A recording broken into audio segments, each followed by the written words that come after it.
ನಮಸ್ಕಾರ ಸ್ನೇಹಿತರೆ, ಕಾವ್ಯಾಸ್ ಕಿಚನ್ಗೆ ಸ್ವಾಗತ.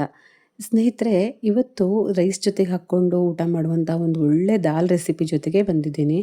ಸೊ ಈ ದಾಲು ತುಂಬಾ ರುಚಿಯಾಗಿರುತ್ತೆ, ತುಂಬ ಡಿಫ್ರೆಂಟ್ ಆದ ಒಂದು ಟೇಸ್ಟ್ ಕೊಡುತ್ತೆ ನಿಮಗೆ. ನಾನಿಲ್ಲಿ 1 ಬೌಲ್ ಆಗೋವಷ್ಟು ತೊಗರಿಬೇಳೆ ಮತ್ತು ಒಂದು 2ರಿಂದ 3 ಚಮಚ ಆಗುವಷ್ಟು ಹೆಸರು ಬೇಳೆಯನ್ನು ತೊಗೊಂಡಿದ್ದೀನಿ. ಈ ಬೇಳೆಯನ್ನು ನಾನು ಚೆನ್ನಾಗಿ ತೊಳೆದ್ಬಿಟ್ಟು ಒಂದು 2 ಗಂಟೆಗಳ ಕಾಲ ನೆನೆಸ್ಕೊತೀನಿ. ಚೆನ್ನಾಗಿ ಕರಗಿದ್ರೆ ಚೆನ್ನಾಗಾಗತ್ತೆ ಅಂತ ಅಂದ್ಬಿಟ್ಟು. ಸೊ ಇವಾಗ ನೋಡಿ ತುಂಬ ಚೆನ್ನಾಗಿ ನೆಂದಿದೆ ಇದು. ಈ ನೆಂದಿರೋದನ್ನು ನಾನು ಕುಕ್ಕರಲ್ಲಿ ಬೇಯಿಸೋಕೆ ಇಡ್ತೀನಿ. ಬೇಯಿಸಬೇಕಿದ್ರೆ ಈ ಒಂದು ಬೇಳೆನ ಬೇಯಿಸ್ಕೊಬೇಕಿದ್ರೇ ನಾನು ಟೊಮೆಟೊವನ್ನು ಕಟ್ ಮಾಡಿ ಇಟ್ಕೊಂಡಿದ್ದೀನಿ.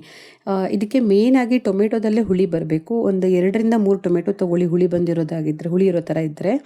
ಟೊಮೆಟೊವನ್ನು ಮೀಡಿಯಮ್ ಸೈಜಲ್ಲಿ ನಾನು ಕಟ್ ಮಾಡಿ ಇಟ್ಕೊಂಡಿದ್ದೀನಿ.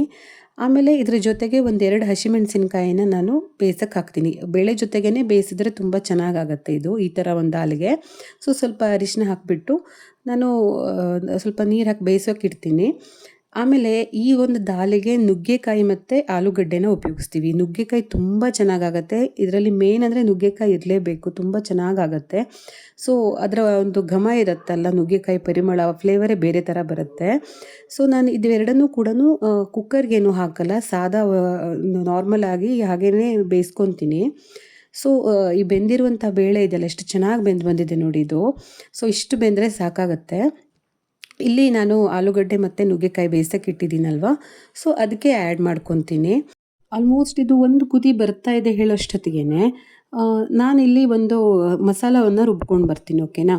ಇದಕ್ಕೆ ಒಂದು ಸ್ವಲ್ಪ ಕಾಯಿ ತುರಿಯನ್ನು ನಾನು ಹಾಕ್ತಾಯಿದ್ದೀನಿ. ತುಂಬ ಹಾಕಕ್ಕೆ ಹೋಗಬೇಡಿ. ಸ್ವಲ್ಪ ಕಾಯಿ ತುರಿ ಜೊತೆಗೆ ಸ್ವಲ್ಪ ಶುಂಠಿಯನ್ನು ಆ್ಯಡ್ ಮಾಡ್ತಾಯಿದ್ದೀನಿ. 1 ಚಮಚ ಆಗುವಷ್ಟು ಜೀರಿಗೆಯನ್ನು ಹಾಕ್ತಾಯಿದ್ದೀನಿ. ಆಮೇಲೆ ನೀವು ಹಸಿಮೆಣಸು ಅಥವಾ ಸೂಜಿ ಮೆಣಸನ್ನು ಯೂಸ್ ಮಾಡಿ. ನನಗೆ ಹಸಿಯಾಗಿರುವಂಥ ಸೂಜಿ ಮೆಣಸು ಸಿಕ್ಕಿಲ್ಲ ಅಂತ ಒಣ ಸೂಜಿ ಮೆಣಸನ್ನು ನಾನು ಹಾಕ್ತಾಯಿದ್ದೀನಿ. ಈ ಥರ ರುಬ್ಕೊಂಡು ಬರ್ತೀನಿ. ಇದು ಖಾರವಾಗಿದ್ದರೆ ತುಂಬ ಚೆನ್ನಾಗಾಗುತ್ತೆ, ಸ್ವಲ್ಪ ಖಾರವಾಗಿರಬೇಕು. ಸೊ ಈ ರುಬ್ಬಿರುವಂಥ ಮಿಶ್ರಣವನ್ನು ಇದಕ್ಕೆ ಆ್ಯಡ್ ಮಾಡಿ ಮತ್ತೆ ಕುದಿಸೋಕೆ ಇಡ್ತಾಯಿದ್ದೀನಿ. ಸ್ವಲ್ಪ ಖಾರವಾಗಿದ್ದರೆ ತುಂಬಾ ಚೆನ್ನಾಗಾಗತ್ತೆ ಈ ಥರ ದಾಲು. ಸೊ ಇದಕ್ಕೆ ಅವಶ್ಯಕತೆ ಇದ್ದರೆ ಮಾತ್ರ ಲೆಮನನ್ನು ಆ್ಯಡ್ ಮಾಡ್ಕೊಳ್ಳಿ. ಇಲ್ಲ ಅಂದರೆ ಇದು ಟೊಮೆಟೊದಲ್ಲಿ ಹುಳಿ ಬಂದರೆ ಮಾತ್ರನೇ ರುಚಿಯಾಗಿರುತ್ತೆ. ಸೊ ಇದು ಕುದಿ ಬರ್ತಿದ್ದ ಹಾಗೇ ನಾನೊಂದು ಸ್ವಲ್ಪ ಬೇವಿನ ಸೊಪ್ಪನ್ನು, ಕರಿಬೇವಿನ ಸೊಪ್ಪು ಅಂತೀವಲ್ಲ, ಅದನ್ನು ಆ್ಯಡ್ ಮಾಡ್ತಾಯಿದ್ದೀನಿ. ಕೊನೆಯದಾಗಿ ಇದಕ್ಕೊಂದು ಒಗ್ಗರಣೆನ ಮಾಡಿಕೊಂಡ್ರೆ ಆಯಿತು. ಸ್ವಲ್ಪ ಎಣ್ಣೆನ ಹಾಕ್ಕೊಂಡ್ಬಿಟ್ಟು ಇದಕ್ಕೆ 1 ಅಥವಾ 2 ಬ್ಯಾಡಗಿ ಮೆಣಸನ್ನು ಹಾಕ್ಕೊಂಡು, ಒಂದು ಸ್ವಲ್ಪ ಜೀರಿಗೆಯನ್ನು ಹಾಕ್ಕೊಂಡು, ಸ್ವಲ್ಪ ಹಿಂಗನ್ನು ಹಾಕಿಬಿಟ್ಟು ಒಂದು ಒಗ್ಗರಣೆ ಮಾಡ್ಕೊಂಡ್ಬಿಟ್ರೆ ಈ ದಾಲು ರೆಡಿ ಆಗುತ್ತೆ. ತುಂಬ ಚೆನ್ನಾಗಿರುತ್ತೆ. ಈ ದಾಲನ್ನ ಒಂದ್ಸಲ ಈ ಥರ ಮಾಡಿ ಟ್ರೈ ಮಾಡಿ ನೋಡಿ. ನೀವು ಮಸಾಲ ರುಬ್ಕೋಬೇಕಿದ್ರೆ, ಬೇಕು ಅನಿಸಿದರೆ ಬೆಳ್ಳುಳ್ಳಿನೂ ಹಾಕ್ಬೋದು. ನಾನು ಸ್ಕಿಪ್ ಮಾಡಿದ್ದೀನಿ. ಸೊ ಇದು ತುಂಬ ಟೇಸ್ಟಾಗಿರುತ್ತೆ. ಈ ಥರ ಒಂದ್ಸಲ ಟ್ರೈ ಮಾಡಿ ನೋಡಿ, ಆಯಿತಾ. ವಿಡಿಯೋವನ್ನು ಲೈಕ್ ಮಾಡಿ, ಶೇರ್ ಮಾಡಿ, ಸಬ್ಸ್ಕ್ರೈಬ್ ಮಾಡ್ಕೊಳ್ಳಿ. Thank you for watching.